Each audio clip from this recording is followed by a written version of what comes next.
Hey, what's up, everybody? It's HBCU Game Day. I'm Tolly Carr, joined by Lut Williams from the By College Sports page. Lut, you wrote a piece for us talking about could this potentially be the year for North Carolina A&T, both men and women, to make a lot of noise, and we even had a path to a possible championship at the Outdoor Track and Field Championships there in Eugene, Oregon. So things are underway, and a good start for A&T, right? They actually have some points on the board after day one.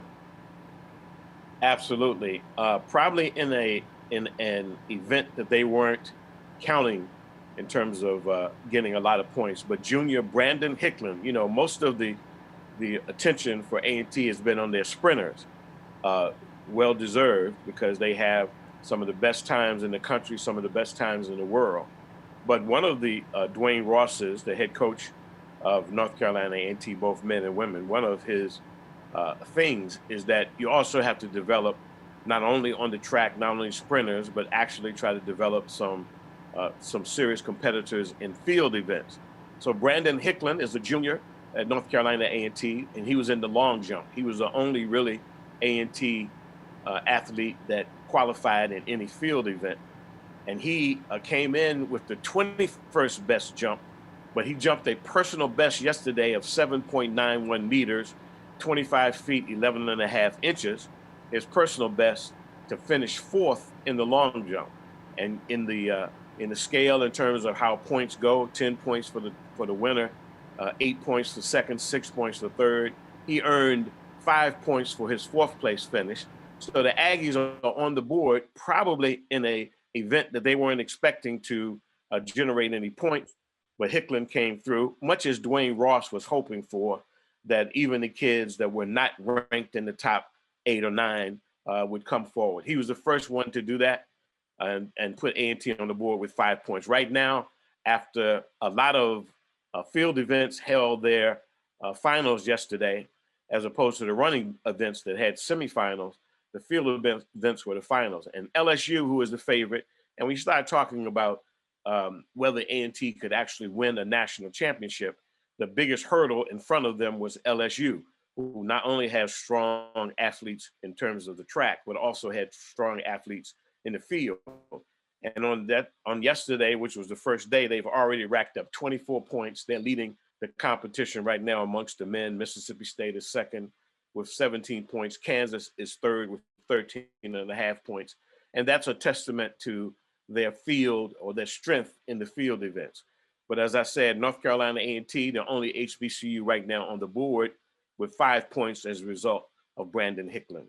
Okay, so that's a look at what happened in the field events. Luke, tell us about the qualifying, the semifinals for the track events. Any surprises, disappointments there for A&T? Where the real strength of the Aggies is in the track, on the track. And yesterday, thank God for them, 3 of their athletes came forward and made it to Friday's finals. First, freshman Javante Harding, who competed in the 100 and finished just out of the money. In the 100, he finished 10th in the 100, but in the 200 meters, he ran a 20.28 seconds, 20 and 28 hundredths of a second, to finish 6th and advance to Friday's finals in the 200 meters. In the 100 meters, no A&T athlete, the only one that was competing was Harding. As I said, he finished 10th. But Joseph Amore from Coppin State, a senior, did finish 8th. He got the next to last spot in the finals. He ran 10.21 to earn his spot in Friday's finals. The big event that A&T has the most athletes and is expected to generate the most points is in the 400 meters. And certainly yesterday, 2 of their athletes that are ranked nationally, they came in ranked 1 and 3, or 2 and 3, I think, in terms of prior to the event. Randolph Ross Jr., who is the son of Coach Dwayne Ross, he ran 45.24, 45 and 2400 seconds to finish first in the 3 heats of the 400 meters. That's Randolph Ross Jr. And Trevor Stewart, who came in with the second best time, finished 3rd in the 400 meters with a time of 45:36. So both of them will advance to Friday's finals. And in a sense, they will be, I think, favorites. Obviously, between first and third they would be looking for. Obviously, they love to finish first and second, which would be 10 and 8 points. It should be an exciting race on Friday in the 400 meters. Also, both Ross as well as Stewart competed in the 4x400. A&T came in with the best time in the world at 2 minutes 59 and 21 hundredths of a second that they ran at the Eastern preliminaries. Yesterday, they ran 3:03, 3 minutes, 3 seconds, and 23 hundredths of a second, and still had the best time amongst the 4x400 relay finishers. So they will go into Friday's finals. The 4x400 is their last event on Friday. They're going to the 400, both 4x400 finals as the favorite. And then in the 4x100, A&T came in with the best time, but their time yesterday of 39 seconds flat finished sixth. So they will also be in the finals in the 4x400 on Friday. So you can look for Ross and Stewart, for Harding in the 200. I said Joseph Amore out of Coppin State will be going in the 100 meters. And then you can see both Ross and Stewart, along with other Aggies, in the 4x4 and the 4x100 relays. So that'll be coming up on Friday.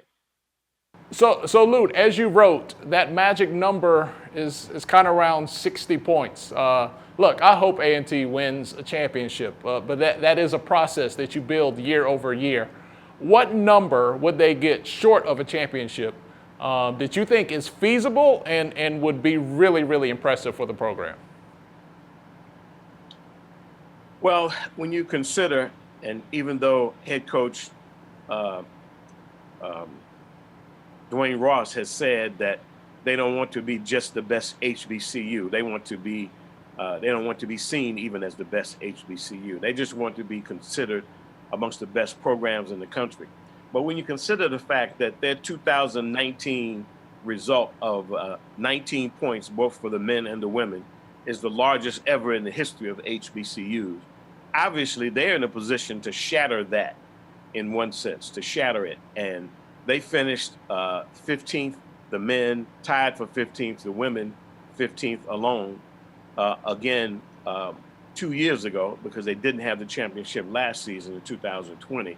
Anything in the 30s, I would say, anything in the 30s and above would be a signal of the fact that North Carolina A&T is indeed a track power. And when you consider the fact that some of their athletes that are competing now are seniors, very few of them, but the majority of them are underclassmen. It means that they will, in theory, be even better as they go forward. So even though it was a long shot to think that they could score as much as 60 points, it would have taken a heroic effort on the part of a lot of kids that didn't come in with that kind of ranking beforehand. Because A&T had one runner in the 800, he finished 16th. That was Abbas Abukar. They had one runner in the 110 hurdles, Corey Poole, a junior. He finished 12th. Akeem Lindo was in the 400 hurdles. He was a senior. He finished 23rd. For them to really score the kind of points that would have put them in contention to win a national championship, they would have had to have those guys actually put some points on the board. So those are not the areas. So the 4x1, the 4x4, the 400 meters, and the 200 amongst the men right now is where their points are going to have to come from. I would think they're going to end somewhere in the 30s. And that would be you have to keep in mind, if you go back to the early 1970s when HBCUs were actually starting to compete at the Division I level, no one had ever scored double figures, not even 10 points, except the Hampton women, when Francina McCrory won the 400 meters, and the Hampton women when Yvette Lewis won the triple jump. Other than that, HBCUs have been just an also-ran. They've always been at the bottom, single digits. So for them to score 19 points a couple of years ago, after 2 years before that, they scored 16 points, and now be in a position to score 30 points, I think there's only going to bring better athletes, better track athletes, and maybe even better field athletes to A&T to have them competing for a national championship. All right, he's Lut Williams from the Black College Sports Page, a contributor here at HBCU Game Day. We talked about the men. Lut, let's get together tomorrow and see what the women do and give a little bit of a recap and preview there as well, if that's all right with you. Look forward to it. All right, thanks a lot. He's Lut Williams. I'm Tolly Carr. Thanks for hanging out, and continue to watch the rest of the week. NCAA Outdoor Track and Field Championships, Eugene, Oregon.